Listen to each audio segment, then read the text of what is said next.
My name is Maya Fitzstevens, and it is my honor to welcome and introduce our distinguished visiting professor and fellow Wellesley sister, Wendy Paulson, class of 1969. A lifelong educator, bird enthusiast, and conservationist, Ms. Paulson has taught in schools and through community organizations in Boston, New York, and Virginia. She has led bird walks for the past 30 years and loves being in classrooms. She and her husband recently moved to Illinois, and next week she will begin training volunteer teachers in the Chicago Public Schools. Ms. Paulson has worked with innumerable conservation organizations, including the Nature Conservancy and RARE. She's a life trustee of the Nature Conservancy, where she has served in multiple roles at the state, national, and international levels for the past 30 years. For 5 years, she chaired the board of RARE, where she currently serves as chair emerita, and is notably the only person to have ever held that position. I was impressed to hear of Ms. Paulson's activities and accomplishments during her time at Wellesley, and touched that she wanted to share those with us. A resident of Claflin and Pomeroy, Ms. Paulson played squash. Ms. Paulson played squash, rode crew, served as Ville Junior, or first-year advisor, and was the president of her senior class. Please join me in welcoming Wendy Paulson.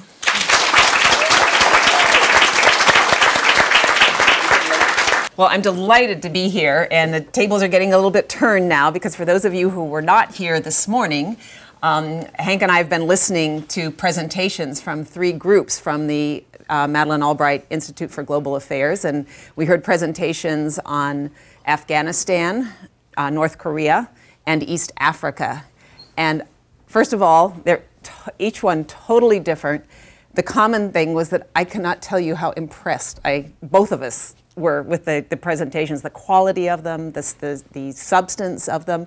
And I kept thinking, when I was a junior or senior at Wellesley, could I have done that? And I doubt I would have. I can just commend you all just on your worldview, your ability to synthesize a lot of complicated information. I was an English major at Wellesley. I was in my literature and had frankly, very little awareness of the outside world until I left school. So I just think you are so many steps ahead, and we look forward to the presentations in the next 2 days as well. When I heard the focus for this year's institute, that it was going to be global hotspots, it sort of triggered a chord, because in the conservation world we talk about ecological hotspots, and so thought, okay, that is compatible.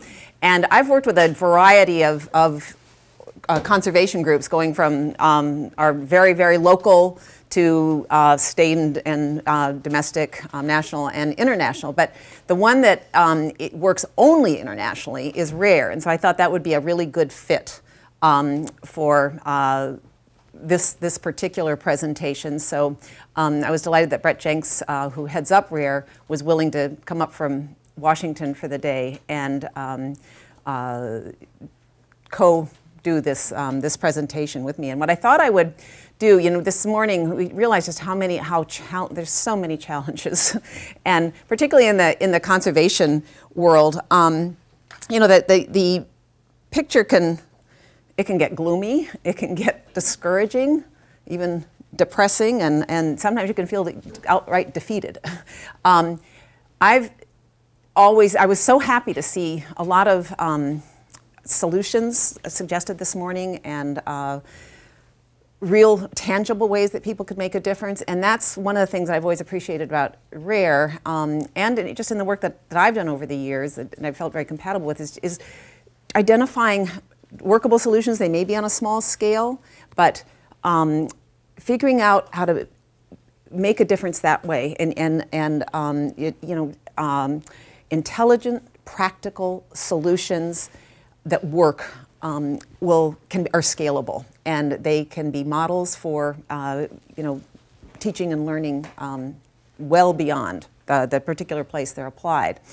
And so that's one of the things that both Brett and I will be focusing on, is what he likes to call bright spots, and just seeing how we might look at those, particularly in the conservation world. So what I'm going to do is just kind of a thumbnail sketch of my trajectory from Wellesley, just because I thought of you all as students still here, and some of you, I see some classmates that I knew when I was here in the 60s, how that trajectory from Wellesley to the international conservation sphere, and it's deliberately very short and condensed. I hope it's not so much so that it's not intelligible, but I'm hoping that between my presentation and Brett's that it will spark some questions and discussion, because I think that would be much more meaningful if we have a give and take like we did this morning with the other groups.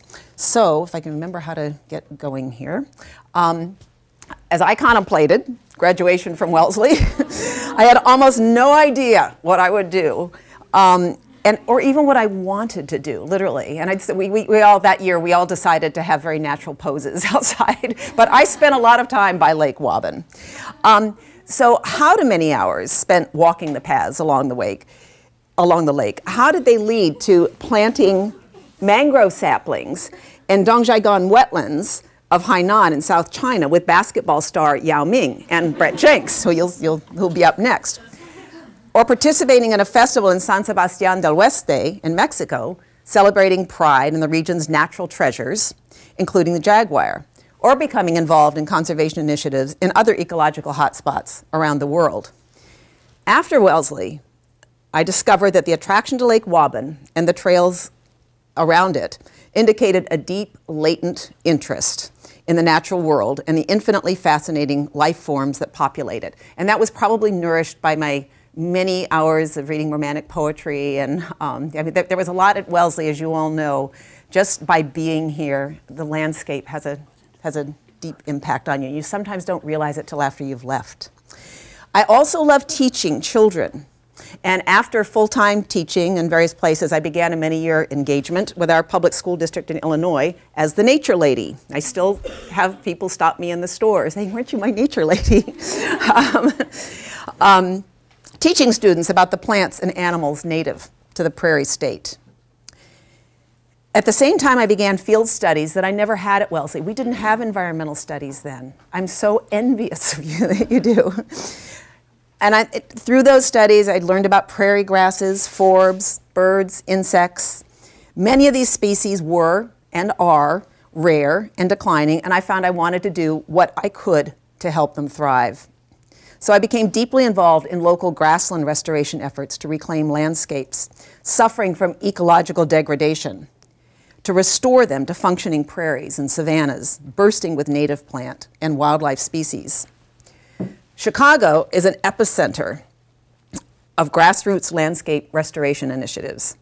Over the years, there's developed a robust volunteer stewardship corps that numbers in the thousands and is documented in the New York Times writer Bill Stevens' Miracle Under the Oaks. There's a deep culture of collaboration and shared vision that has led to the evolution of Chicago Wilderness, a region-wide network dedicated to the recovery of biodiversity and ecological literacy. The name might strike you as an oxymoron, except that when you understand that Northeast Illinois is home to the greatest concentration of biodiversity in the state. What I learned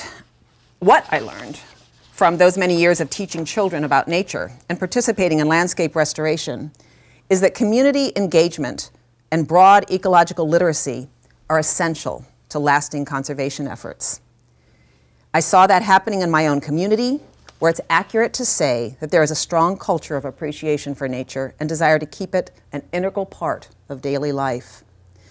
So it was with considerable interest that I picked up a Smithsonian magazine with a toucan on the cover in 1994 and read about another community-based conservation program, this one in Belize, to raise awareness of the keel-billed toucan and inspire communities with pride in that species and the desire to protect it. This approach, called a Pride Campaign, was begun in the late 70s on the island of St. Lucia, where the St. Lucia parrot, found only on that island, was projected to diminish to extinction by 2000. Paul Butler, a young Brit who had come to St. Lucia to study the parrot and was featured in the Smithsonian article, wanted desperately to save it. He found that not only were there no laws to protect the bird, many people had never heard of it. So, whoops, I don't mean to do that. So how do you build public support for an unfamiliar bird? You market it. As a recent hire of the St. Lucia Forestry Department, Paul created billboards that featured the parrot. He created a popular character, Jacko, the parrot, with its own comic book. The parrot became a nearly ubiquitous symbol about the island, and Paul visited every classroom on the island and helped popularize the campaign's theme song. In fact, the song that was in the last presentation on East Africa reminded me so much of the way RARE incorporates music into its community outreach. So it was found just about everywhere, on billboards, on buses, sides of buses, on phone books, phone cards, even on the passport as the national bird. The message of the campaign was simple. The bird is ours, and we must protect it. The upshot was that by popular demand, legislators designated habitat for the St. Lucia parrot. And instead of continuing its path to extinction, the species has recovered from 100 birds in 1977 to almost 2,000 today, a total reverse of the prediction. A fledgling conservation organization called RARE hired Paul, and together they worked to replicate the Pride campaign model for ecological hotspots around the world. When I met Paul and RARE in the mid-90s, I knew immediately that they were practicing on a global scale the same principles of outreach, education, community engagement that I had found so compelling in the work I've done for many years in the Midwest. I joined the board and was delighted to find RARE forging effective partnerships with many groups I already knew from long association. So meeting with Chinese conservationists committed to restoring their local mangroves and reinvigorate fish populations that depend on them was not really much of a stretch from tackling similar challenges in Illinois grasslands. Despite language barriers, we found instant rapport in our shared understanding of the power of community education and engagement. Planting the mangrove seedlings with Yao Ming, who not incidentally is a genuine conservationist, was just as natural and constructive action as pulling invasive species from a prairie restoration. And working with students in New York to better understand the natural treasures of their city. There's so much to learn and understand and care for in the natural world. While ecological hotspot tends to indicate a place of high biodiversity and often under threat, it can also mean the nature right in your own community. Think globally, act locally is a slogan that has characterized environmental action for years, but it has genuine meaning. Working at a local level to better understand and do something about an issue, whether it's restoring native prairie and degraded landscapes, or preserving critical migratory stopover sites for the red knot in Argentina, and these are images from RARE and their mascots, or protecting habitat for the black-necked crane in Dashanbo Nature Reserve, Yunnan Province in China, or creating no-take zones to help replenish populations of the leopard grouper in Hambangan, Philippines, provides insight and experience for working on a wider scale. What I've appreciated about RARE, and I've worked and continue to work with a broad range of conservation groups, is the community-by-community approach that adds up to global impact. And what I'm going to do now is turn it over to Brett, who's going to talk about a direction that RARE has gone. After these lots of pride campaigns focused on forests, water, fisheries, so forth, to really target a particular segment, particular environmental threat that is global. And I think, are you going to do an introduction ahead of time? Just so hang on, Brett. My name is Meira Edvardi. I'm so pleased to have the opportunity to introduce a guest we've been eagerly anticipating since the start of the Institute. As president and CEO of RARE, Brett Jenks oversees RARE's global effort to equip people in the world's most biologically diverse areas with the tools and motivation they need to protect their natural resources. Brett leads RARE's organizational development from strategic planning to program development and fundraising. Under Brett's leadership, RARE has grown over 1,000%, expanded to 5 continents, and reached 6 million people. formed worldwide partnerships with the leading environmental NGOs, and received 4 straight Fast Company magazine's Social Capitalist Awards, which honors organizations that combine savvy business models with solutions for pressing social needs. Brett has worked in the field of tropical conservation and rural education since 1992, the year I was born. He graduated magna cum laude from the University of Massachusetts, where he played lacrosse, and holds an MBA with honors from Georgetown University. Today, he also competes in triathlons and hopes to swim as fast as Wendy someday. Please help me welcome Brett Jenks. Did you add that? Well, thank you. Thank you, Wendy, for that great introduction to Chicago Wilderness. Chicago Wilderness is an incredible organization, for those of you who haven't heard about it. It doesn't do a lot of marketing. It's not the kind of NGO that would send something to your household that you might find when you open the mail in the morning. But it is a truly great story for conservation in America and a great model for other cities. So a story well worth looking at. We probably will not even get to any of those. What I thought I would do, thank you very much. What I thought I would do is simply continue off without any great transition, just continue right from where Wendy began and begin to answer some additional questions. So at RARE, with this pride campaign, this basic notion that you can instill pride in local people, that you can solve some of the most critical challenges facing communities by simply making people aware of the problem, giving people an introduction to a potential solution, helping them pilot test it, helping it bear fruit, and so societies change. The question for us wasn't, does pride work? We all know pride is a powerful emotion. The question was, where would it work, under what conditions, what kinds of problems can you solve once you know how to motivate people to at least take notice, if not try new ways of living more sustainably?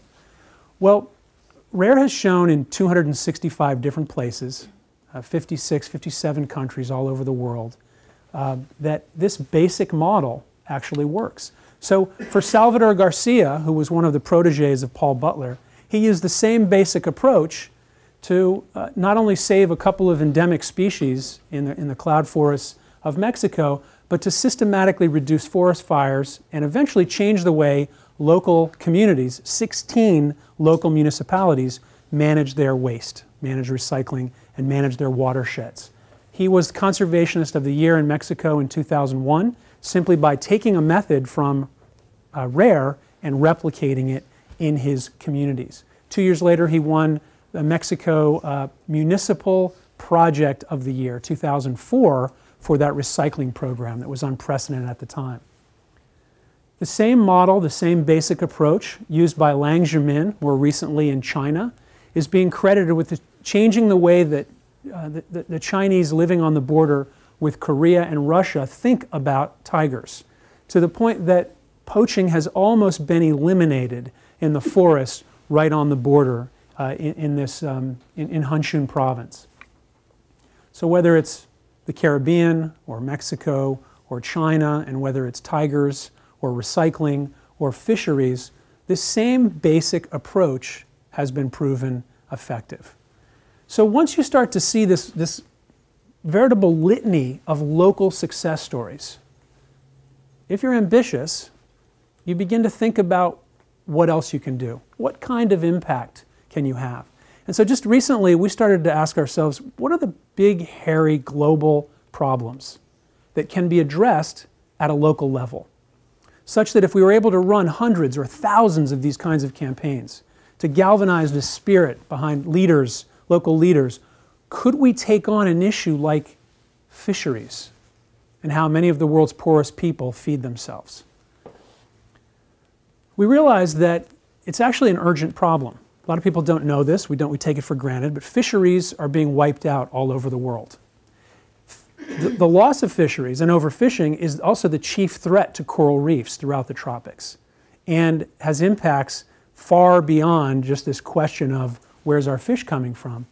It's a chief source of protein, and it's a chief source of the local economies of many tropical poor nations. So we thought that qualifies. Big challenge, tragedy of the commons, Nobody owns any individual parcel of the ocean, so everyone has to figure out how to collectively manage it if we're going to be able to use it sustainably. This is about as big as these challenges get in many ways. It's sort of like the climate challenge. When you begin to look at the facts, you see the urgency and the plight as measured in catch per unit effort. So how much fish you catch per hour or per gallon of gasoline, and you see the drop over the last 20, 30, 40, 50 years. We're overfishing a major food supply for the planet. So we asked ourselves, okay, how do I often ask myself this, I don't want to have a career as a problemologist. I don't want to be the guy who walks around running ad campaigns that talks about the plight of the world. And I think we owe it to ourselves as citizens to move beyond what we call problemology, to invent this new field, and I know it doesn't exist yet, someday it will, and some of our staff will probably take credit for creating it, called solutionology. Solutionology is the study of the stuff that works. It's not the espousal of all those things that aren't working. And it's just for me, it's simply a better way of looking at the world. So as solutionologists, we said, all right, fisheries are falling apart. That's making coastlines less resilient to climate. It's jeopardizing a food supply for some of the world's poorest people. What can we do to figure out what's already working? So we teamed up with National Geographic. We held an online competition. Your generation, thank you for telling me you were all born after I started my recent job. I appreciate that. So this didn't exist. Environmental science didn't exist when Wendy was in school. Certainly outsourcing your quest for solutions didn't exist either. We called it cheating. Now it's a business model. So we simply said, so what else works? We put up $20,000 in prize money. And because we promised people that we would make a video about them that might show up on National Geographic's website, everybody wanted to win the competition. In 6 weeks, we had 103 different organizations from 48 countries submit significant case studies with their models, their results, their photos, videos, and this solution search taught us an incredible amount about how we could begin to look at this problem of overfishing. What was already working out there in remote communities all over the world? And so what we did, you might call this cheating. I saw there's a little code of ethics on the wall here that would probably make it difficult for you to borrow from your classmates. We borrowed from all of our peers all over the world, and we started to build this really cool Frankenbright spot, if you will. It's a combination of all the best things that we've learned over the last 18 months by scouring the planet for good ideas on how to save the oceans and feed people.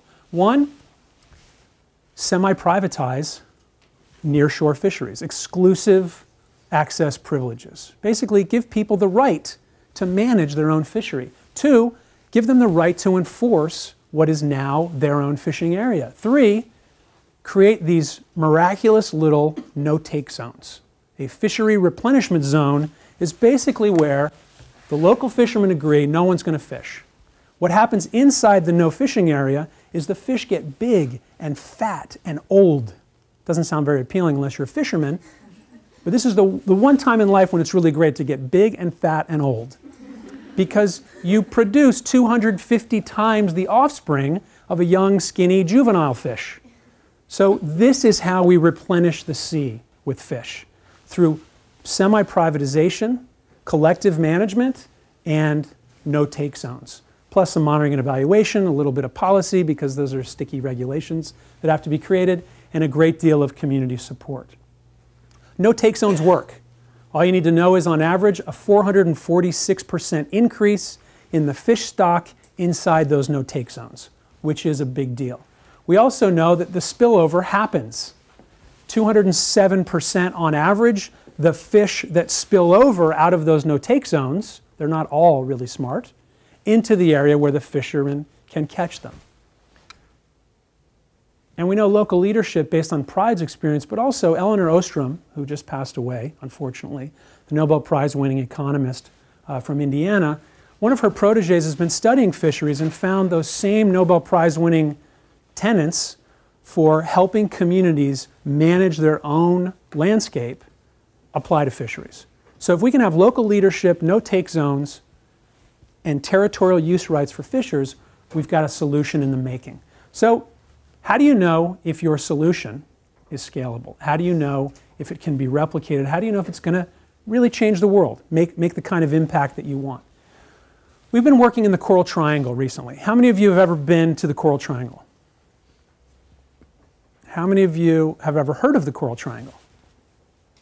Okay, that's amazing. Kudos to World Wildlife Fund and Nature Conservancy for inventing this concept. But basically, you can see the triangle here. This is the world's richest area for coral reefs, for coral biodiversity. How many of you have ever been snorkeling? Well done. How many of you have ever been scuba diving? Okay. How many of you have been scuba diving in the Caribbean?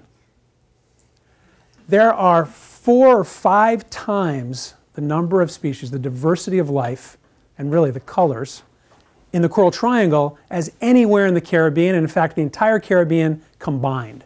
This is what parts of the Coral Triangle look like every day. It is the epicenter. If you're ever going to save a coral reef, this is what you want to save.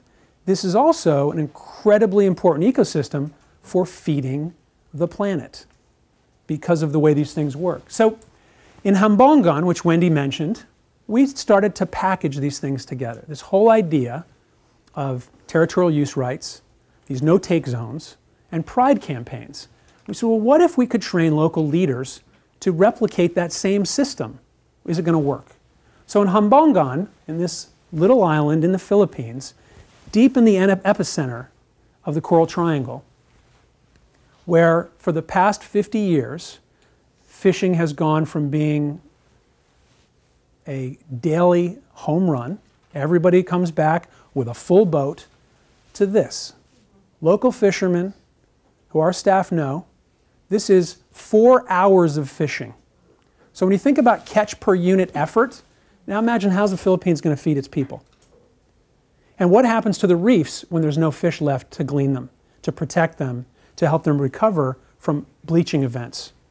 And what happens when there's eventually no reef for a country right in that typhoon epicenter that happens every year, whose only protection in many ways is the natural infrastructure along its coastlines?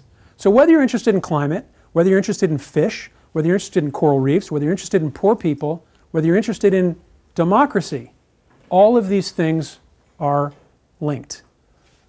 But here's what happened in this particular site. Tian, the 10th son of a local fisherman. Population is another challenge.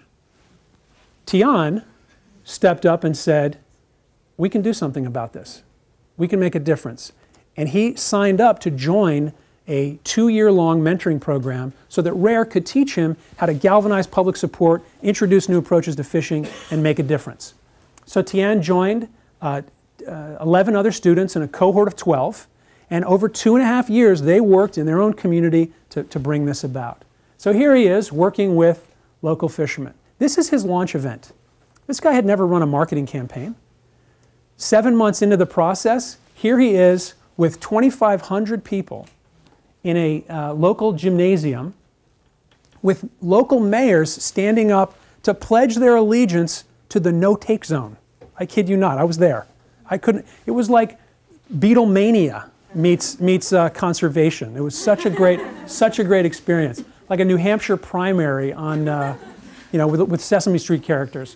So this throng of Filipinos left this big event and walked down to the waterfront in a parade.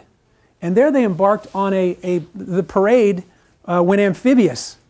And we circumnavigated the no-take zone in floats that literally float. First time I'd ever seen those. And so everybody made crystal clear to everybody where the no-take zone is, what this new fishing regime is going to look like.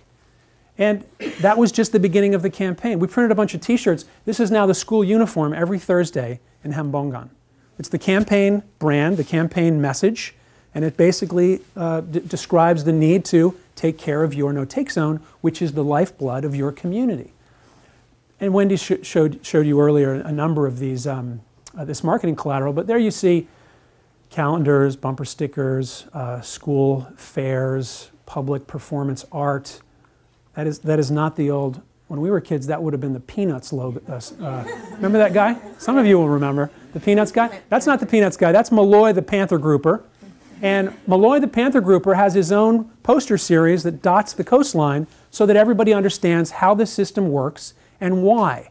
So literally, wherever you go, you see some evidence of this marketing campaign. So we've got a virtual monopoly on the airwaves because we're working in really small rural communities, and the message can be brought loud and clear into every home, into every household.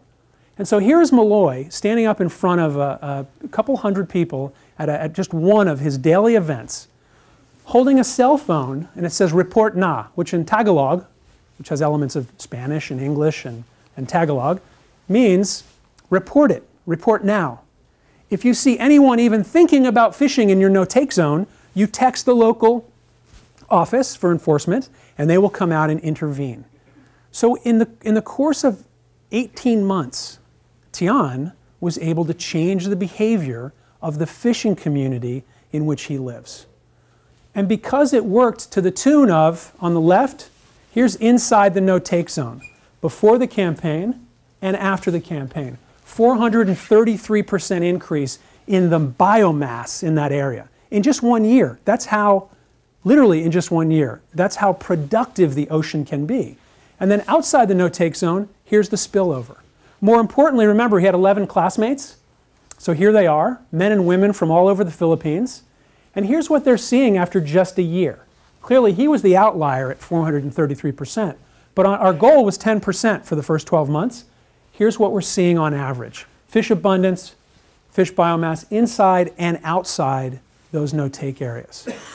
This is a really big idea for the world. One that we uncovered simply by asking what already works, something that we have begun to develop for scale based on something we were already good at. So this little organization that we have the great fortune of being involved with is in a position to take something invented in rural coastal communities and sort of give it the opportunity to blow throughout the world, all over coastlines around the planet. And so here's what we're thinking about. We've got a whole host of these ongoing in the developing world now. We're beginning to envision big partnerships with big NGOs, conservation organizations that you've heard of, with the governments of many tropical nations. The World Bank is really excited about this idea. Many foreign multilateral and bilateral development agencies and banks are interested in this idea. Why? Because it's not a single type of solution.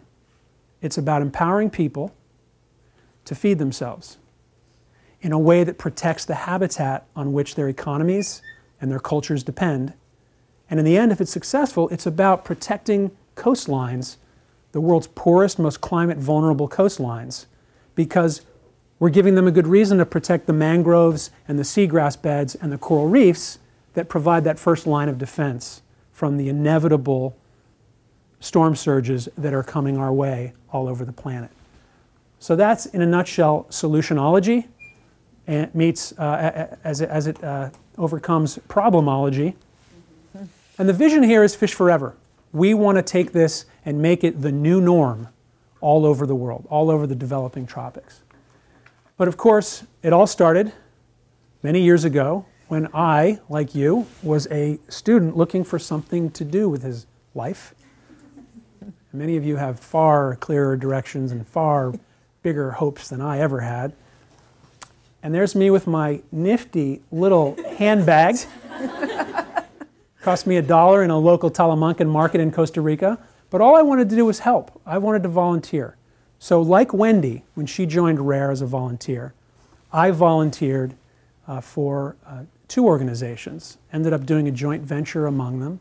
So I volunteered for RARE the first 18 months I worked for RARE.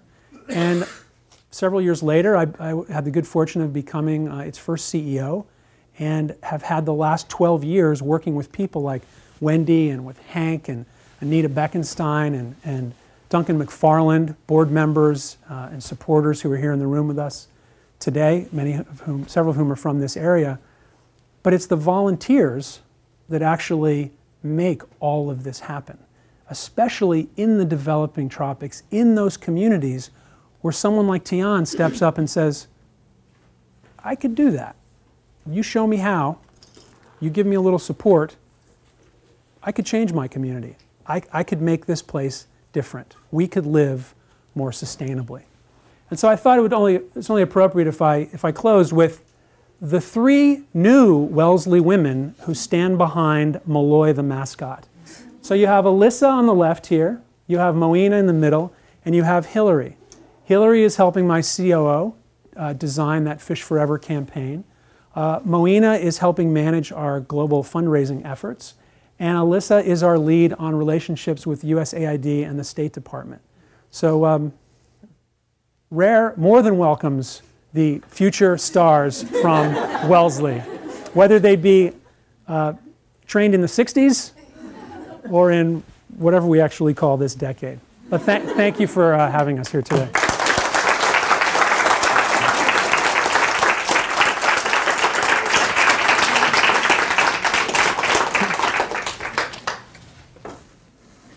And then this is the chance for those of you that were in sessions this morning, you turn to us to ask questions, make comments, whatever, and really you can go as broad as you want, because you can ask us specifically about what we spoke about in our program, in our presentations, or you could ask us about serving on boards, board CEO, staff, board staff, that's what it was, right? Relations, anything you like. So. Yeah. Thank you very much for your talk.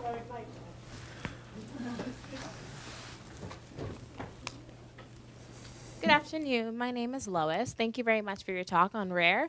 I was just wondering, so I think the fishery projects and the no fish zones are great ideas, but I'm just wondering what a local fisherman who's hungry, who can't sustain themselves, how do they prevent themselves from being tempted into reaching that fish zone? I guess theoretically they know that they're going to benefit in the long run, but how do you convince fishermen to realize that it is to not give in to that temptation of taking one fish and feeding themselves or selling something from that region? Okay, I'll take a crack at that and then turn it to Brett, who obviously knows more about it. But the whole Pride model is developed largely on community self-interest. And if you have a local leader who is respected, who's known in the community, and who takes seriously the environmental challenge, and perceives the possible solution, RARE then teaches that individual how to do outreach to the community and show them, for instance, why it's in their self-interest to take these actions, in this case to create no-take zones. And there's a whole, there's a pretty sophisticated training process and focus groups and so forth. And that becomes self-enforcing, because it's kind of like with the call now. Once other people realize, once a substantial part of the community realizes this is in their own economic interest and livelihoods, they don't want people, messing it up. And enforcement, though. Yeah, well, but it becomes self-enforcing because they will. I'm thinking of also in the Bahamas of the size matters with the langostinos and the people that violate the guidelines that have been determined and agreed upon by the community. Then they're targeted by their own, fellow citizens. So go ahead, and you can. I would just add to that. I think that's a great and appropriate response. I think the thing that people have criticized conservationists for years, rightly so, is the assumption that our values are the same. We who come from the north and who have a high quality of life and good living standard want to protect landscapes, want to protect beautiful places. And we assume that a poor local fisherman, as you're describing, is going to share those values. In many ways, a poor local fisherman does, until he sees the downside of an unsustainable fishing practice. Yeah. So the key is that within the first year of these kinds of changes, it's the same in any change that you embark on in your life. There's literally no difference. You start dieting, you want to see yourself lose a little weight. You start a new fitness program, you want to feel yourself feeling a little better. You study a little harder, you want to see your grades go up. You need those early wins that give you a sense. So you also need a carrot and a stick. So I know Hank, in mentioning enforcement, someone needs to get arrested, believe it or not, so that people understand the government's taking it seriously, the communities are taking it seriously. Even if it's a member of your family, someone needs to at least be brought to shore and be told, scolded, or embarrassed, or fined, or what have you, so that people begin to practice a new social norm. But what we found, we don't really have a lot of data on this. We collect lots of other kinds of data. But what we're hearing anecdotally is, in the early phases, the local fishermen who are trained to come do fish monitoring, they're reporting bigger and more fish before any of the data would prove that. And that's what gets the flywheel turning. That's what gets people excited about the benefits of showing a little restraint and leaving aside your little fish savings bank, if you will. And I think that is a notable difference from a lot of programs where the no-take zones are not especially a new idea, but it was usually government entities that did the monitoring. Teaching the local community members to monitor makes a huge difference because they see firsthand the results. That is totally credible. Well, it's a lot like your Chicago Wilderness program. You've got thousands of people volunteering. And what do they see for their efforts? They see greener gardens. They see more trees. They see more birds. They see greater biodiversity. Greater biodiversity. Even if they can't count that, they know they feel what that actually means, and it's self-reinforcing. Yeah, the most powerful thing I saw along those lines was in Hainan in China, where the whole community got together and they're all the children, all the school children. This was that mangrove wetland that I mentioned. The fathers and the fishermen went and signed a pledge in front of their families and in front of their kids. So each one got called, came up there and signed it. And so when someone breaks that pledge, they're going to be shamed by the whole community and they're going to be reported. So it's not some outsiders coming in. Exactly, it's inside. It's the community. Yes. Ada. Here you go. Hi, my name's Ada. My heart's beating really fast because I'd love to be one of those women up there. But, I'm an environmental studies and anthropology double major. And so I worked at a small NGO in the Caribbean on a tiny island of Vieques off the coast of Puerto Rico that relies on tourism and fishing for their economy. And I'm trying to see how this Pride model could fit there. And I see a couple of issues. Number one, I guess one of the main attractions to Vieques is their bioluminescent bay. And the is there what? Say that again. Bioluminescent bay that glows when people either kayak in it or swim in it. And so that bay relies on tiny dinoflagellates. And those dinoflagellates are becoming more rare and endangered. And so I guess, first of all, I see, an issue with trying to come up with like a mascot for something that's such a small species like that. So how could that, and I see all these mascots being flagship and very like kind of charismatic megafauna. I can already see Dino the dinoflagellate. Yeah. Dino the glowing mascot. Go ahead. So I guess that was one of the things I see there. And then also with their fishing, one of the main problems is actually another species, the lionfish, that is that eats all of the other fish. So how could, and that people don't really want to eat, although they're trying to they're trying to get people to eat the lionfish as well. But when another species is like the main threat to the fish as opposed to the fishermen, then how could the Pride campaign model fit that?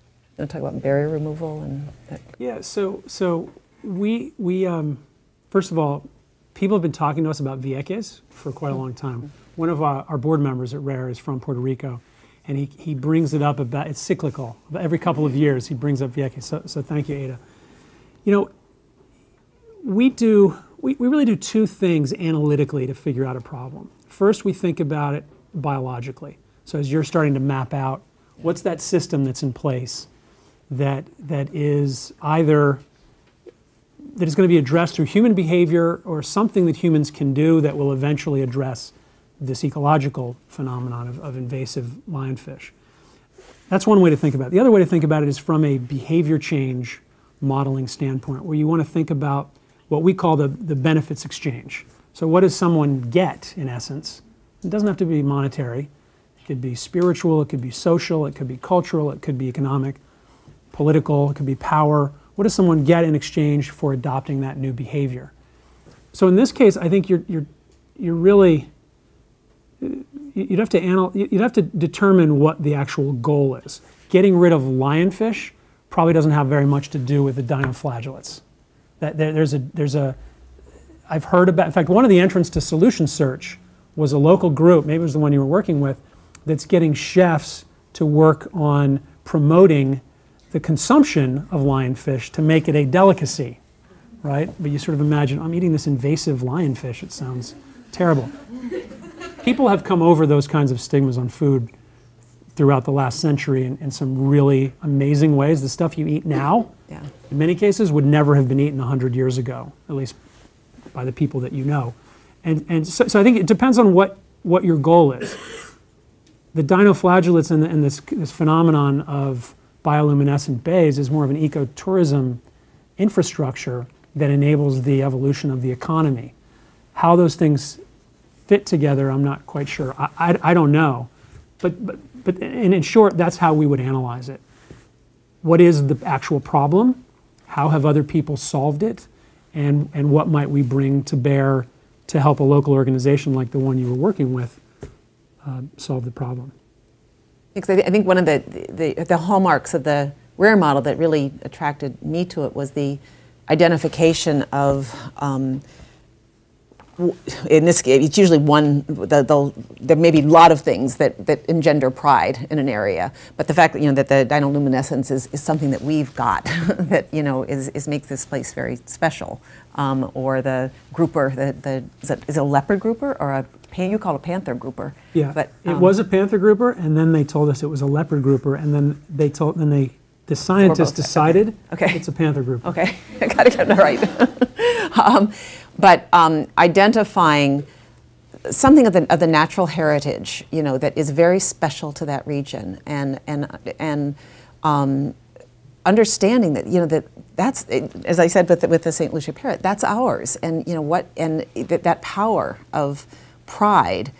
First, you have to understand it, though, even know it, then and knowing it, appreciate it, and then you want to take care of it.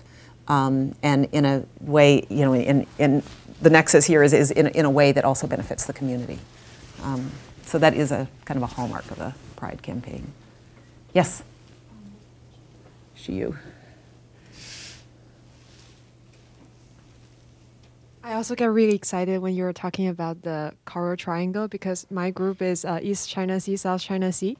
And one of the solutions so our main problem is a dispute over those rocks, islands.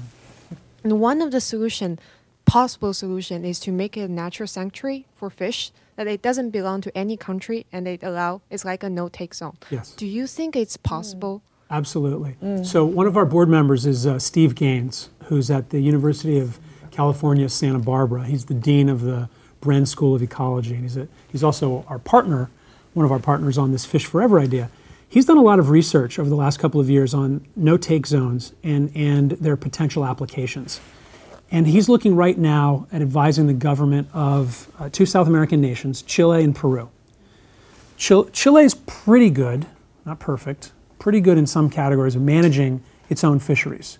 Peru has been pretty lousy, but wants to catch up and has just made a national commitment to sustainably manage their fisheries. What's interesting is the fishermen on the border are the worst of them all. Why? Well, you can imagine, because they assume if I don't catch these fish today, the Peruvians are. Or the Peruvians would say, if I don't catch these fish today, the Chileans will. So the idea there would be to actually create a combination peace park and no-take zone. You basically say, 5 or 10 miles into your territorial waters and 5 or 10 miles into ours, we will call this sort of the DMZ, only it's the NTZ, right? The no-take zone. And in that no-take zone, everybody will benefit from protecting the biodiversity that's there, symbolizing the way they're working together to manage natural resources, and of course the fish overflow. So now, I'd ask people who are a little more involved in the geopolitical ramifications in that area that would be of such an action, but it makes sense to me. And the analogy is this morning when we had the North Korea presentation, you know, the DMZ, there is an initiative going on to make that a peace park. How realistic that is, I don't know, but it sure makes a lot of sense to me. It makes some bird watchers very happy. Yes. Hi, my name is Prerna. Thank you so much for speaking with us today. My question has to do a little bit more with the model of RARE. What I really liked in the presentation is it was very clear that this is a community-based approach and how you engage the community, and it's really a community-championed process. So what I'm wondering is, how do you go about finding these specific locations and these community partners on the ground, like the individual who you profiled in your presentation? I'll start and you can, is that okay?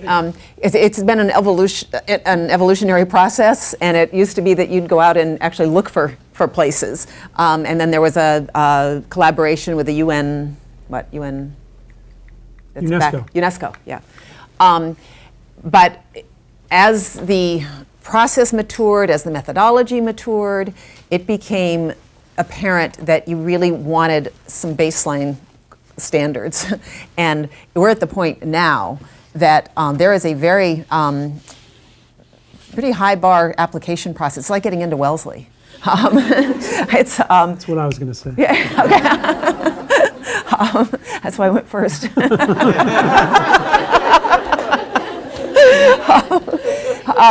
But there are a lot more applicants than actual campaign managers that actually get, you know, and it's made a huge difference because we have people that are already super serious about the issue before they get to RARE, where it used to be there was a certain amount of attrition and people that just didn't make it. Now, I mean, it's a whole different world, but it's had to evolve. Ditto. Okay. Yes, Tricia. I really like the model that you have, especially with the ownership that the communities can take. But I was wondering if you could speak about the privatization of the areas, especially since normally when you think of conservation, you think of the government approach where it's like conserving ecosystem via federally owned lands and protecting it that way. So I was wondering if you could compare the models. Go ahead. In some ways, I think this is the future of conservation. For 100 years, the conservation movement in the United States has had a debate. On the one hand, those who say, let's set it aside, make it a federally funded, federally endowed landscape, and let it just be nature and wild. And then there are those, and so that's sort of the national park. The other side of this duality is the Forest Service, and this assumption that the land will be better managed if we sustainably utilize it. Both arguments have their merits. When we think about a growing population, 7 billion moving towards 9 billion, and the scarcity of resources that we are beginning to experience and will increasingly experience, clearly we're going to have to embrace that duality. We are not going to be able to set aside enough fully intact landscapes to meet all of our biological diversity needs. We're going to have to find solutions that enable people to benefit and not just deplete. Not just in the long term and not just psychologically, but meeting human needs in the short term. And so I think you've identified astutely what is really different, but potentially revolutionary, also problematic about this approach. There are a lot of people who believe the ocean should never be privatized. You can't. I'm actually reluctant to even use that word, and I haven't been out on the road for a month because of the holidays, so I've lost my filter. That word is actually problematic. As soon as you start talking with UN agencies, as soon as you start talking with multilateral development groups, for many years, groups have espoused this notion that the poorest people need to have fully open access because they're living right on the line between poverty and abject poverty, and that their livelihoods depend on them having unfettered access to what's left. So people talk about the right to fish. we are in the beginning of what I think will be a global, a sea change, no pun intended, or maybe pun a little bit intended, a sea change in the way that we think about rights. Rather than the right to fish, we want to talk about the right to catch fish. And as of now, the way it's set up, we will not be catching fish in 20 years. We have about 15 years to figure this out and get this right before the average near-shore tropical fishery starts to look like the cod fishery.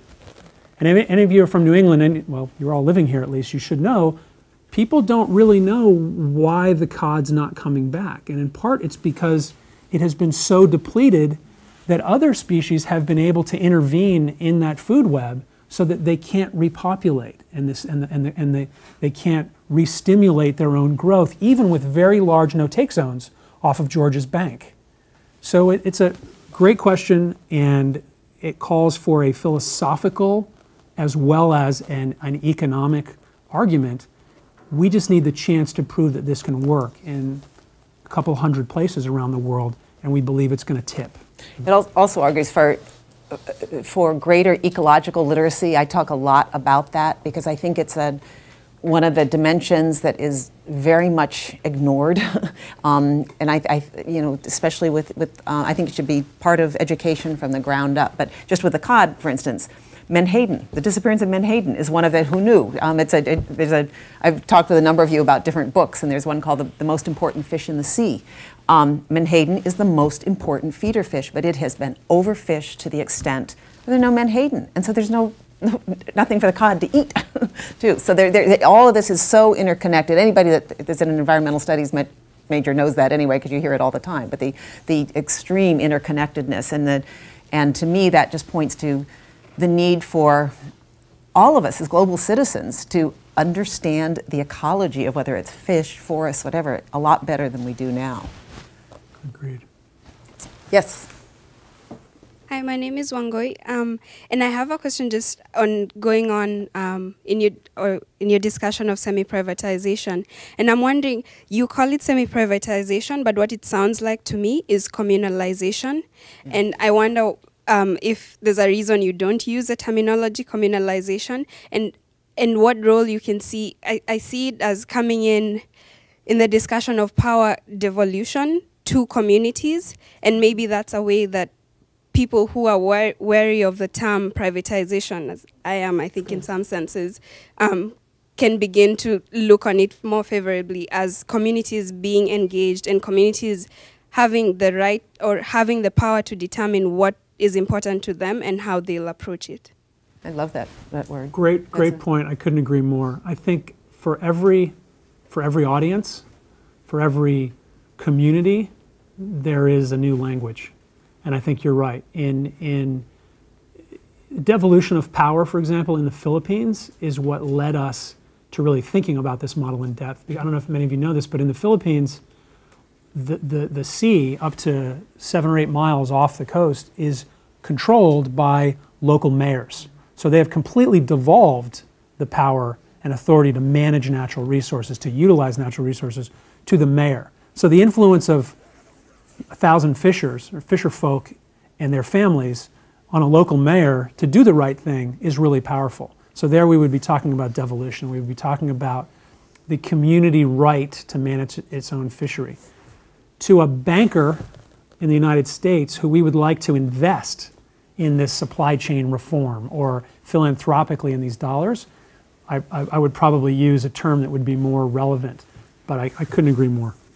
And I think it depends on the audience. I think it's also important to point out, too, the difference between, because fisheries is a huge topic, but we're talking about near-shore fisheries as opposed to the way offshore, deep ocean. That's a whole nother enormous issue, but those tend to be the big industrial let me just say one thing about that, because I would imagine, how many of you think, who catches more fish? Local fishermen or the big industrial trawlers and fleets? Who would you guess?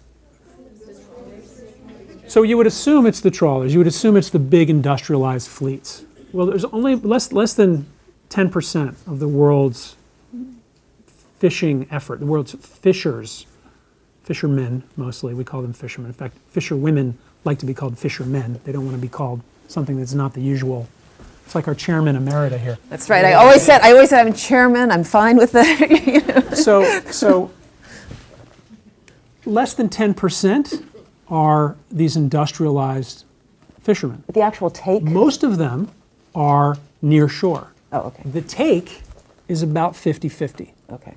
So that's why these near shore fisheries, half the world's fish, most of which doesn't enter supply chains, most of which you'll never see at Costco or Whole Foods or at your dining commons here, most fish are consumed locally outside of those usual supply chains.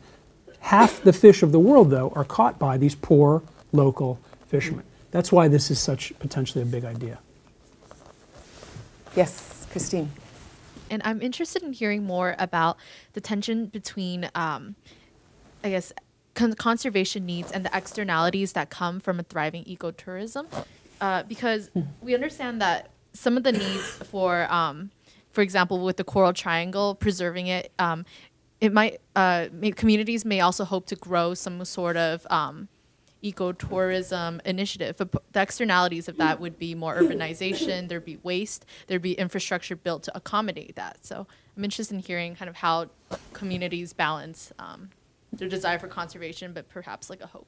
It's a fine balance to reach, and the saying that I always remember is that it's like this ecotourism is like the fire that can warm a house. It can also burn the house down, and you just have to be. It takes a lot of thoughtful input, and you can love a park to death where there's just I don't know that there's any one recipe, except that again being as well informed as possible about the potential threats, the sensitivities, of a community, of an area, and then intelligent about the infrastructure. And there are always better and worse ways of doing things. And I think that's so often environmentalists are painted as black and white, and I think most of them are very very reasonable people that, at least ones we work with, that are trying to figure out just better ways. I mean, yes, you're going to have roads. How do you build a better one that is not going to go right through the heart of a mammal's migratory route or something like that? Those kinds of questions, and it's just being better informed and having a better process of figuring that out. That's not a very good answer, but I'll let you come in. You can. I would just add that I think, by and large, in our experience, the potential for ecotourism as an add-on to a no-take zone far outweighs, in my mind, the risks. And I spent 10 years developing ecotourism projects with indigenous people throughout the developing tropics. And what we found was that the reason we got out of ecotourism development was because, in some ways, it wasn't high impact enough. It didn't create enough jobs to flip a community's behavior to be that of preserving long-term the natural assets on which their businesses were built, because you could only employ so many guides. You could only have, if it were going to be tourism, ecotourism that wasn't going to kill the golden goose, it had to be so low impact as to not create sufficient jobs to actually change the norm. What we're seeing, though, especially in the Coral Triangle, is a number of cases where pretty high-end hotel operators are now designing no-take zones and beginning to work with local fishing communities to protect key dive spots. And so they're leasing from communities the right to close off an area for divers. And so you're beginning to see the kinds of potential, you can see how that would work logically. Then, as Wendy said, it's a question of how do we continuously learn from all the new bright spots that come up? So how do you learn how to turn that kind of relationship into better education, into microfinance, into health clinics? And increasingly, that kind of evolution of these little projects is becoming the norm. So I actually see a lot more potential upside than downside in that regard. And I think the engagement of the ecotourism industry is critically important, with conservation efforts. And I'm thinking of efforts like at Rainforest Alliance. They have a certification program for because they're ecotourism operations and they're ecotourism operations, and some are the standards aren't so great. And they have developed a certification program to be sure that there's a higher quality of practices that are more helpful than harmful. Laura. Hi, my name is Laura, and I'm interested in hearing more about what you feel the interaction is between RARE and the local governments. I wonder if they're supportive of your efforts or if they have concerns that outside organizations have new changes to their regulatory policy that they'd like to see. I'll just tell you one anecdote, and it was for the slide that I showed of the red knot, the little conga line on the beach. That day or the day before, we met with that was in Argentina, at Bahia Loma, yeah. And there were 7 mayors of towns that are along the coast, each of which represents an important stopover site in the migratory route of this bird that goes from Tierra del Fuego in Chile and Argentina all the way up to the Arctic. That's a long, and each of these stops is very important. Those mayors got together, of their own volition, and because they'd seen what these protection efforts did to their community, to take a pledge to preserving their stopover spots within their community, and they've become, again, points of pride for the community. We have, one of the world-class stopover sites for the red knot, and that becomes, again, a tourism draw. But they were totally on their own, and they were eloquent. So, and the Philippines example is even at a greater scale. Well, I think we can take it to the highest level of potential impact and opportunity. And he's sitting right here in the room, and it's Wendy's other half, Hank. I'm trying to convince Hank to, as the most prominent, influential finance minister of Treasury Secretary, in many developing countries you'd call Hank's former job the finance minister. These are the people who control the purse strings. These are the people who, more than anyone else, really need to be convinced in the value of their natural infrastructure. So when you think about something like fisheries or watersheds, where your water comes from, where your fisheries come, where your fish comes from, your protein, your water, your climate. If finance ministers and Fortune 500 companies that are involved in natural resource supply chains could all get together and talk about the global preservation of our natural capital, we could fully align all these forces. Increasingly, that's happening. The time is right for a finance minister, even if he or she's only going to be in office for 4 years, to begin to think about the value of those natural assets, because of the resource scarcity is beginning to stare all of them right in the face. And when you realize that your agriculture depends on your climate, and when you realize your urban water supply depends on how intact the forests are in the cloud forests of the Andes or other parts of the world, I think as a species, we are beginning to see those connections en masse. And I mentioned Hank because he's this duo here could do a lot of damage, and certainly, and I mean that in a really positive way. And getting together these finance ministers to answer your question would be one of the best things we could do for the planet. But Brenda, it all gets back to this young lady's question about the fishermen wanting to feed immediately. It gets back to short-term versus long-term. Yep. Because in your time frame, because I think we're very close to the point that people are beginning to see that we're at a tipping point. We're not going to be able to feed the people. We're not going to be able to have enough fresh water. We cut down the forests. Latin America's got 30% of the world's fresh water with 9% of the people, but that's because you've got the forests. You cut those down, we won't have them. So, but we're in a world which is plagued by short-termism. what's the GDP this quarter? You know, and so I think we're getting to that point, but finance ministers and heads of state and so on need to take a little bit longer viewpoint. And if you take a longer viewpoint, you'll just see that these two aren't at odds with each other, that they're the same, opposite sides of the same coin.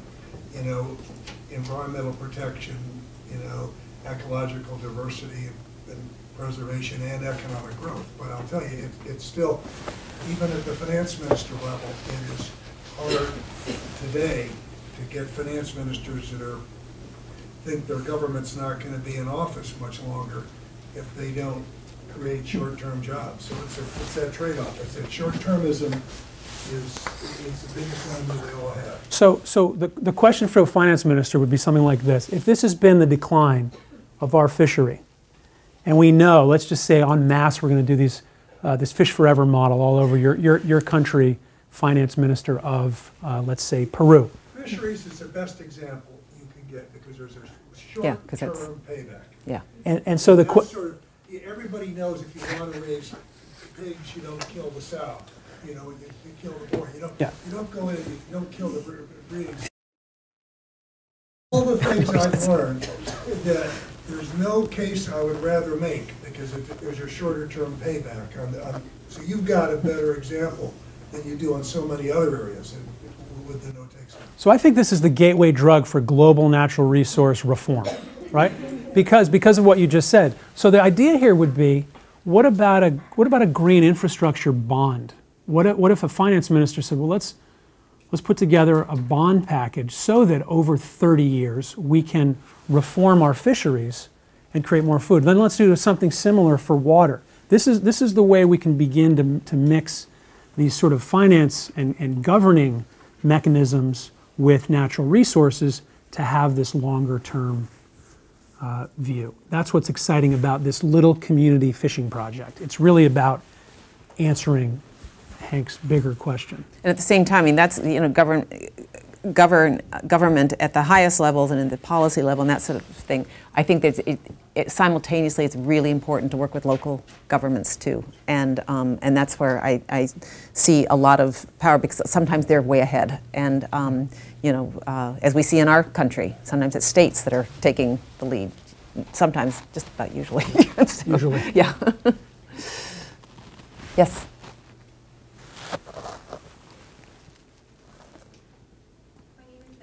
Wondering, Mrs. Paulson especially, when you're working with children, how do you pedagogically influence them to understand that they have a stake in the environment as the next generation? I never think of actually pedagogically influencing them, except that just by engaging their very natural sense of wonder, they're the easiest ones to enlist because they're naturally attracted to anything animate, even botanic. And I've worked with children for over 30 years, and I'm now seeing it confirmed with my own grandchildren too. They just have a natural interest in everything that crawls and flies, and if that is nurtured, they want to take care of those things. They want to have a world where those things can live along with them.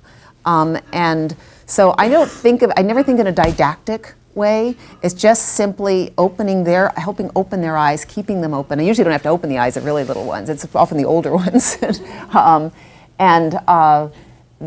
Anything that, you know, there's that thing that what you know, you love, what you love, you want to protect. And I think that's a truism. And they have a very deep sense of kinship, I think, with all life forms. And that's why I feel so strongly about ecological literacy, because I feel that I think that so often that's a missing link in our curricula.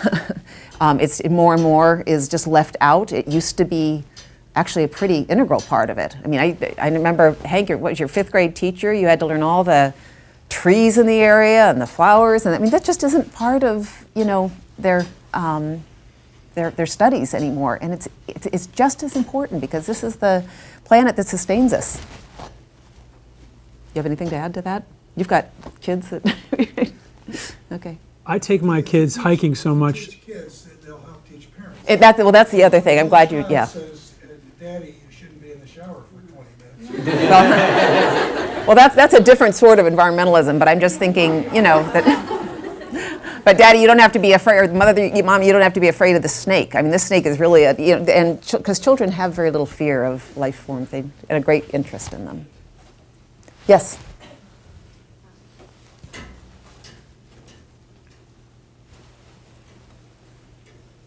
So thank you so much for the insights. My name is Farheen, and I'm an economics major. So my question is about, has RARE ever tried to monetize the value of these fisheries? So over the summer, I worked with an economic consulting firm that works on fishery projects in New England, and they actually put a dollar value on the amount of fish killed by XYZ nuclear plant. And that has a large impact when they take it to the EPA or the government and they say, okay, well, there's these thousands of dollars of impact that corporations are making by killing these fish, or by saving these fish, you have a monetary number that can make a difference. So does RARE use that approach, and how does it change the playing field? So today in London, there's a meeting that RARE, my COO, is at, and he's working with Prince Charles Charity and a whole host of other organizations, and they're developing the first kinds of models that will help us do exactly what you're describing. So you're way ahead of you're way ahead of yourself, or us, I should say. What's so important about that is to be able to model out, what does this actually mean for the fishermen? What does it mean for the community?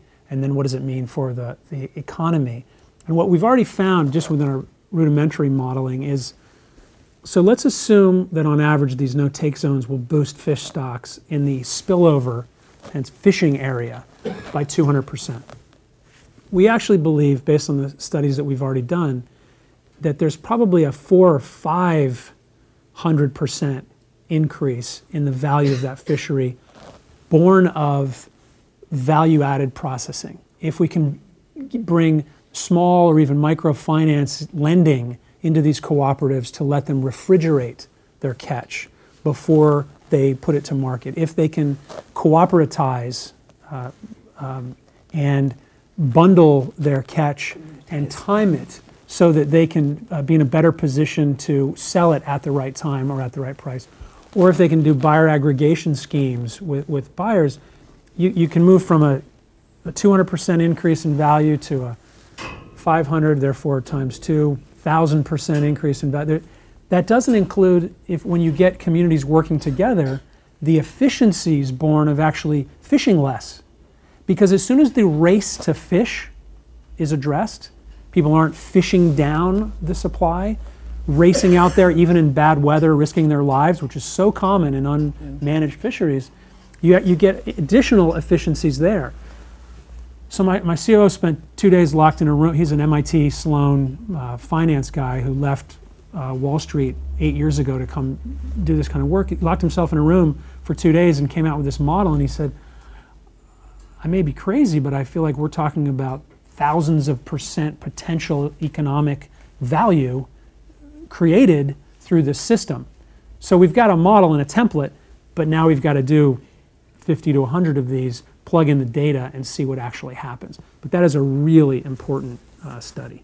And it also gets to just, I think one of the things that I found distinctive about RARE is the metrics that they've done right from the beginning. I mean, they study, it's really the intersection of social science and conservation, wouldn't you say? I mean, agree completely, yeah.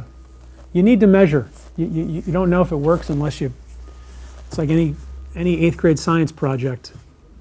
State your hypothesis, collect the data, do the experiment, collect the data again, learn something.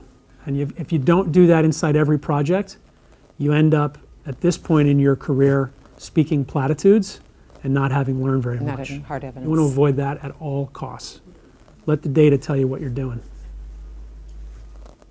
Yes.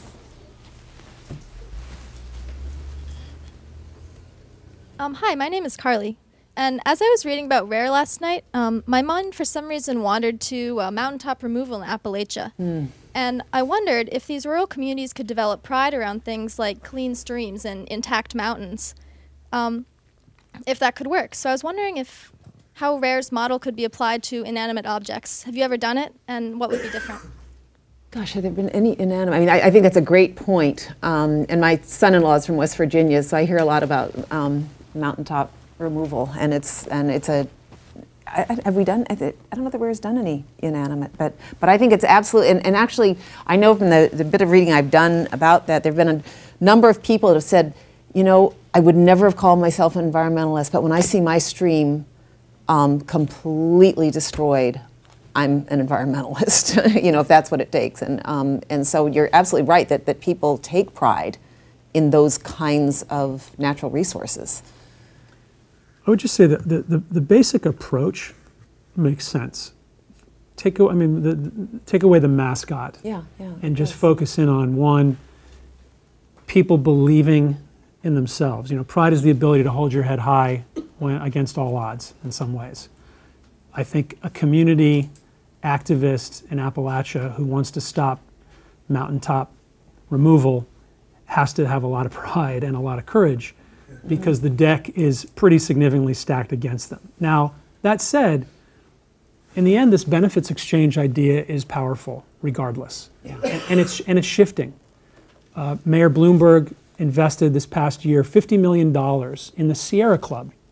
So, relatively liberal Republican mayor investing $50 million of philanthropy into the Sierra Club, a relatively left-wing activist group, because of the timing of the times that we live in and the cost to run a coal-fired power plant, given the need to take as many coal-fired power plants out of service as possible in order to find more efficient and less greenhouse gas emitting forms of energy.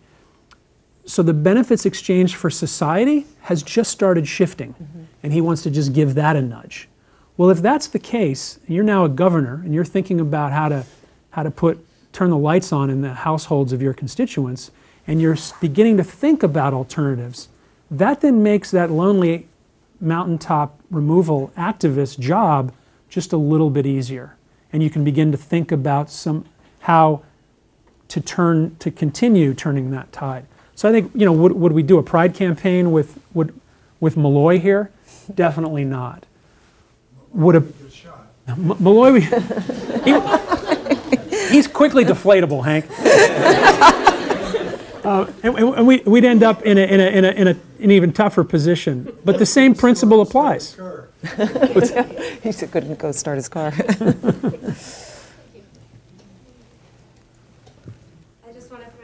You said hold your head high. We're talking mountaintops. I was thinking hats. So there's an idea. Everybody wears the hat. Oh, that's a good idea. That's great, yeah. Put you in touch with, I don't know if you've heard of David Orr at Oberlin College, but who's just a real leader in environmental sustainability, and he's made Oberlin a real center. But mountaintop mining is one of his big issues, so it's a good thing to pass on to him. And we have used trees. We've used drops of water. We've used plants. Oh, you have? Okay. We've actually now used a coral. I think her name is Clora Pasquera, and she is Cora Pasquera. I was actually on a TV show with her in the Philippines last year.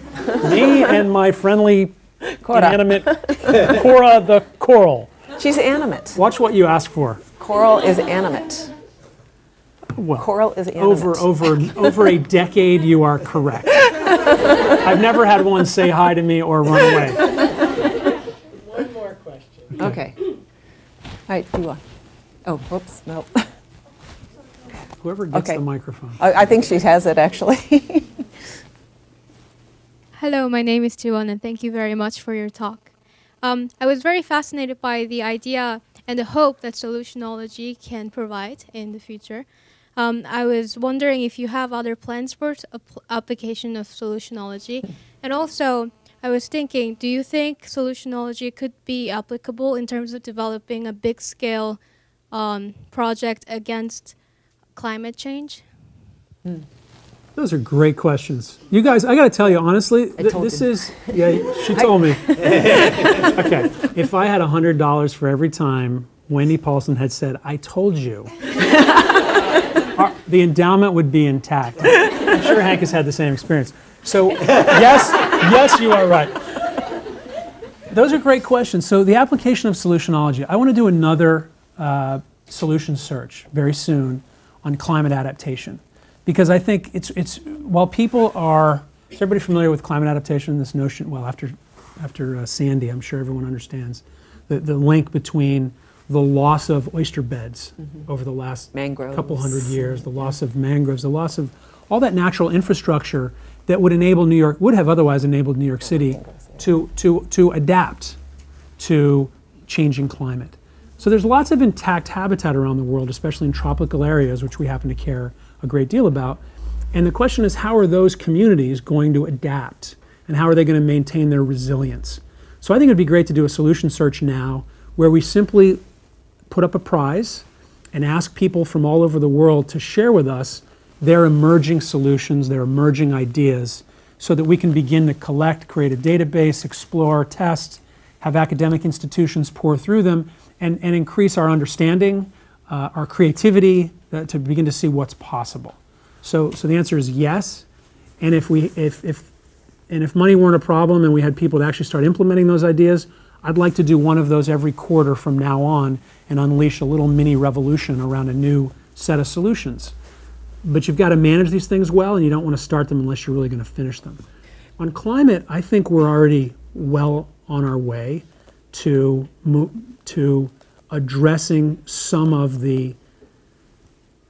our chief concerns around climate. But I do think this concept of, the solutionology, we can invent it right now because we've actually never even written out the definition. But it's basically this quest to find what's already working. Well, when you see something like a mayor of New York City investing in an activist group to leverage the price point of natural gas, which now makes it more competitive than coal, that's one of probably 1,000 little solutions, that one happens to be a pretty big one, that are out there.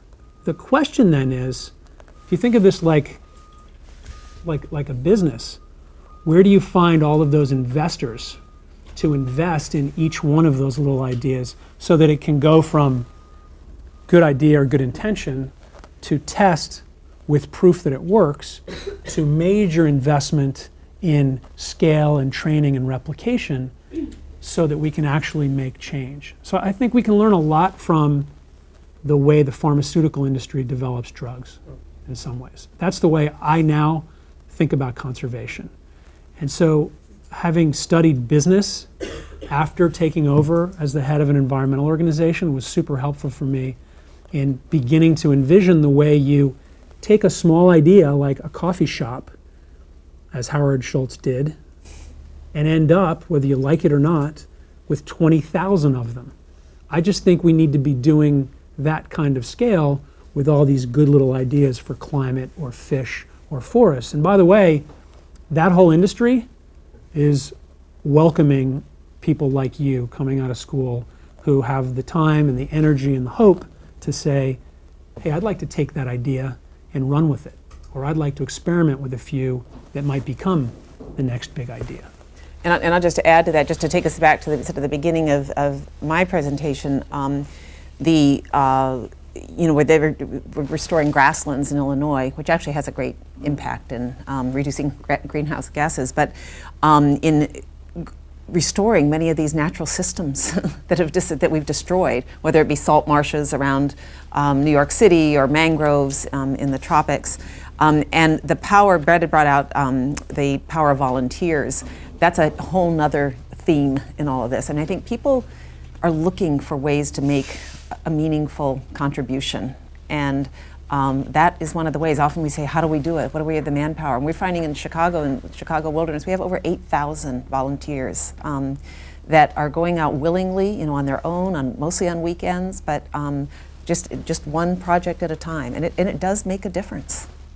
And on that, I would just say the women of Wellesley told me if I didn't come back with a group of young, eager women interested in volunteering or interning, I was in a lot of trouble. So just know they're all counting on you.